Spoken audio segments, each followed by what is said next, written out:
not eating no pig foot. I can't do that shit. I can't eat anything that's inside of a bag sitting in formaldehyde to preserve it.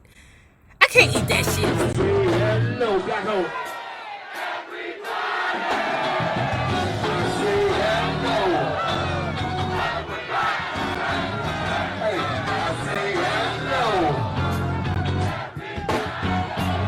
See this brother winning, man. Hey, hey, look, what is your win, big? What is your win, big? What is your win, big? Well, hello there, love bugs. Hello there, Bellas. If you have not already done so, please remember to like, share to Facebook, subscribe, and visit uptopbeauty.com. Today's looky would be our Miss Chi Shades. And if you are not already a part of our book club, please hit the Patreon link below and or the join button here on the YouTube. And for a small monthly fee of $5, you babies, yes you goddammit, can be privy to all the shenanigans before the YouTube gets it, if the YouTube gets it. Now, child, we moving on to something new. All right? It's something about them daggone Barbies that they just don't know how to act, y'all. What the hell is going on with that? But anyway, now let's talk about Bobby Womack, my story from 1944 to 2014. Let's go. I was born in a ghetto. This particular ghetto was in Cleveland, Ohio. Man, one of the ghettoest. The neighborhood was so ghetto that we didn't bother the rats. And they didn't bother us. Pause right quick. I know you like, Nay, it's too early for a pause, but I got to tell you this quick story, right? I might have told, some of you other people, but this is for the new people that don't know me. When my parents, my mother and my stepfather had separated for a while, we had moved on over there to the south side. That shit wasn't but for 8 months. Because I told y'all I'm from uptown and I don't act right over there on the south side. I start itching and shit. We were over there in them George Washington Carver apartments right off of that East Capitol. Okay? And I'm telling you, the rats were so big and that mother hunchy and it wasn't nothing you could do about it. You hear me? Them mugs were so big because like with mice and rats, they can contort their body so that they can move under the doorways. No, baby.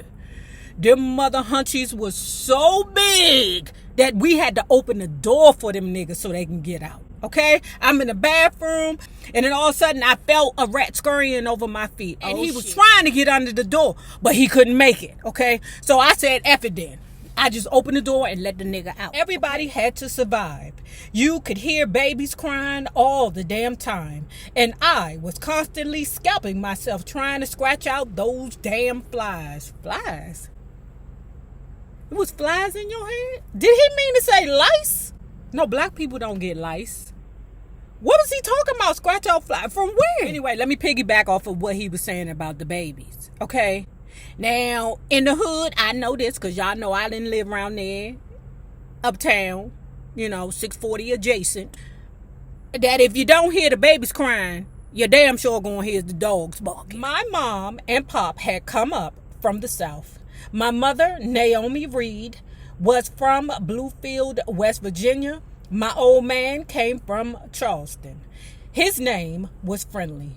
My father had 7 brothers and 8 sisters. On my mother's side, there were 8 brothers and 7 sisters. It was a big family. My father and his brothers all sang, called themselves the Womack brothers. It was real gospel stuff. He and his brothers would go to the little church and meet up with my mom and her sisters down there. Well, someone has got to fall in love with all those pretty girls around. Friendly quit school early. In fact, all his brothers did. And around 12 or 13, they all went to work down the coal mines. But they kept up the singing. And pretty soon, him and my mom were courting. Courting, that means dating. They got married when my mom turned 13 and he was 19. Child. My father predicted that he would have 5 sons and they were going to sing. And he was going to call them the Womack brothers, just like the group he had with his brothers. And you know, he was right. The first son they called Friendly, Junior. We called him Jim because that was how Junior sounded when you said it fast. Junior, June, Jim. His other nickname was Stony Brooks. Curtis came second. His nickname was the Colonel. I was the third brother, Robert Dwayne. They called me Bobby for short. I came along on March 4th, 1944. After me, there was Harry, who we called Goat. Though to this day, I don't know why. Then Cecil, or Cornflake, as we called him because his skin peeled right off his hands. The fuck was he in the pool too long? Anyway, y'all, just for fun, put y'all nickname down in the comments. That'd be funny to me when I meet people who don't have a nickname. I'm like, what? The house stood on 63rd and Central, right in the heart of the city's ghetto.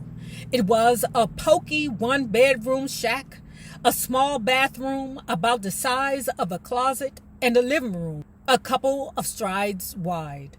My mother and father slept in the living room, and the 5 of us slept in the big old bed, 3 at the top and 2 at the bottom. Getting food on the plate was always a struggle. My mother got relief checks, and she bought potted milk, potted butter, potted eggs, potted everything. It was never enough, though. So let me tell you what they would do, okay? The brothers would stand out back of the grocery store, and as the grocery stores were chopping up the chickens, whatever they threw out, the boys would take home. That would mean the chicken foot, the chitterlings, that's pig snouts, pig feet, pig tail, pig eyeballs, whatever grocery that people eat off the pig and the chicken. It's funny to me how we have convinced ourselves that this slop is a delicacy.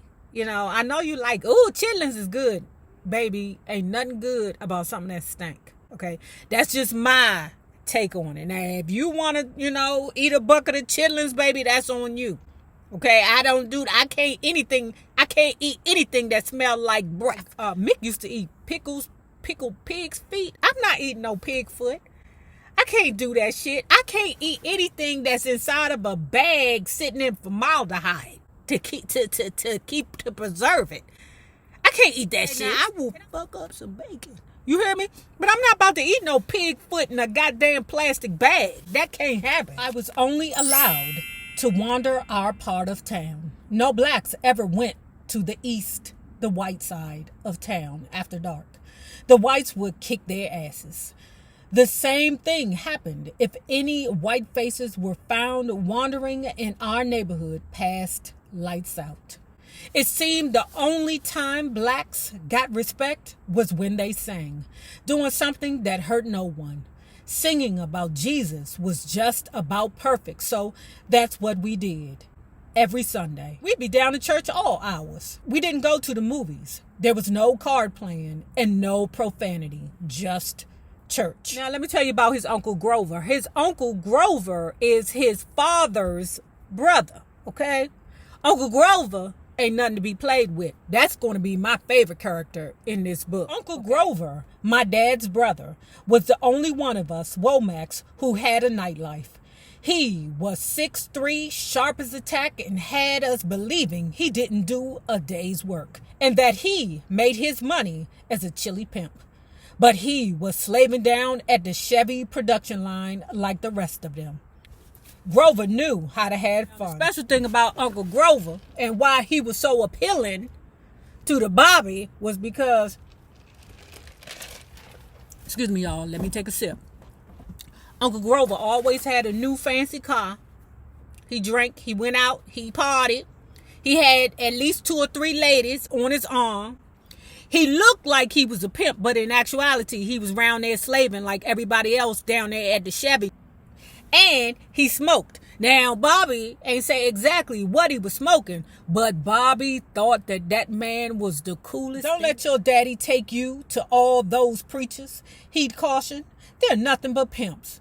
They fuck all the sisters in the church. Where's the lie? School was no fun either. I went to Rawlings Junior High School and East Tech High, and we couldn't afford to ride the bus to school, so we had to walk maybe 8 miles, and it would be freezing cold every day. I'm living on Morton Street. The high school I went to was Theodore Roosevelt, okay?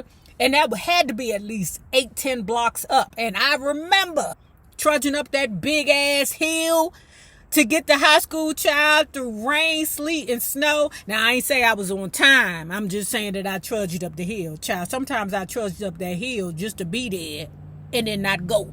I wanted to be the leader of a gang. That was the only thing I saw in my neighborhood that got respect.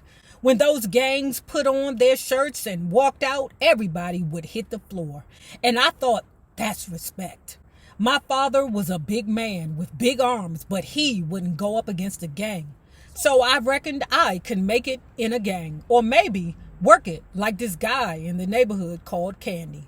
Everyone in our quarter would get up at 6, 7 o'clock in the morning to go to the factory. Not Candy. Candy dressed real nice, sharp suits, and he smoked marijuana. He was always fixing his clothes, a real tall, good-looking fella.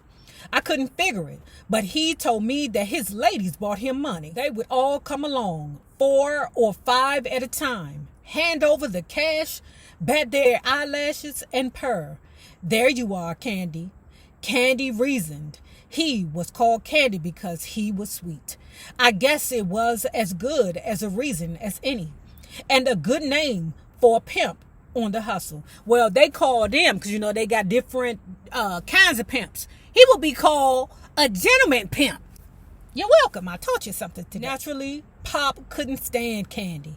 He called him a good for nothing. He said, "You think he's something? Well, he ain't." "Oh, yes, he is, Daddy." "Yes, he is." So I thought, man, I'm going to make my scratch as a street hustling gang member or do it just like Candy with a hot stable of hookers. And that was it. That was my ambition. Now, my old man had other ideas. He was an honest, hard-working John, and he wasn't going to see his kid end up as some kind of shakedown artist. He wanted the best for me, all of us, but he didn't know what was best. All he knew was he had his 5 boys. I knew he'd pray to God.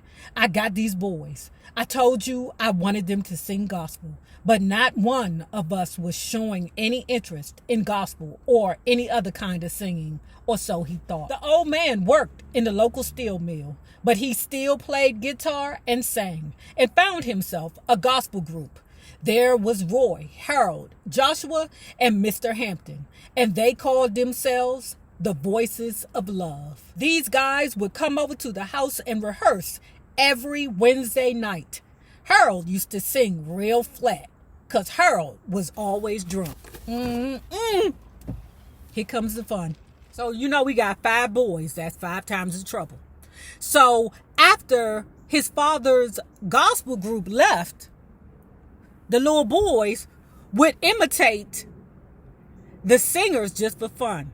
Each one would be each one. Okay, one is Daddy, one is Harold, one is Mr. Hampton, and so on, right? And they would love to be the drunk one.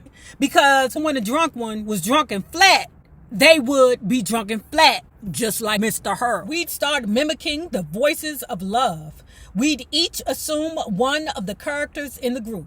Harry always wanted to be Harold singing flat. That's how we started out, imitating Dad's group.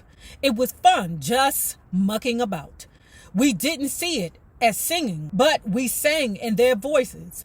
And if one of Dad's friends had a cough that night, then their mother would have a cough too. Nights like this, I wish that raindrops would fall.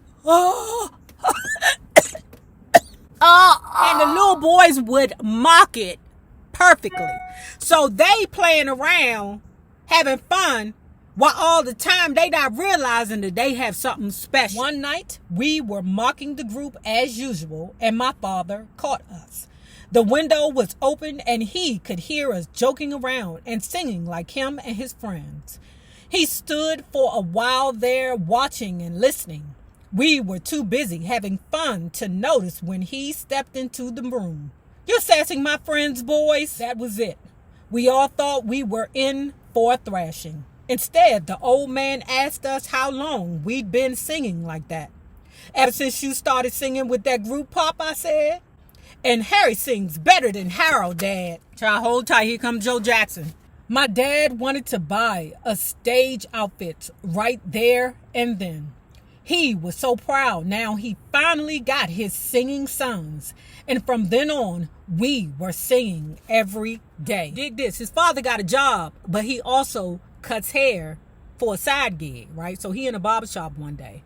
And this guy comes in and he like, "Look, I need cow, or tight fade, slick back, a conch, whatever it is that they was wearing back in the day. Jerry curl, kitty, I don't know. But I don't have no money." The man was like, "What you want me to do?" Okay, I mean, I don't work for free. He said, "I tell you what, I got this guitar here. You keep me looking right for about a month, you can have this guitar."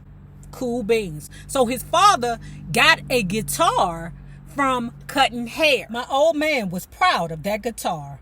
Every night he came home from busting a gut at the steel mill, slipped off his boots, lit up his pipe, and sat on the rocker out on the porch, strumming. When it wasn't being pressed into use, the guitar was left propped up against the corner in the living room. No one was allowed to touch it. So he left it there in the corner, and we left that corner alone. And then every time Dad came home from work, he would pick it up, polish it down, and go out on the porch and play it. We'd be brought out to sing with him. This was every night, and we hated it. We were still kids. I was about 6 or 7 now and wanted to be out in the woods playing, not rehearsing gospel songs. So one day we were all back there arguing about which one of us had got us into this singing. We wished we hadn't mocked the voices of love. And then someone picked up that damn guitar.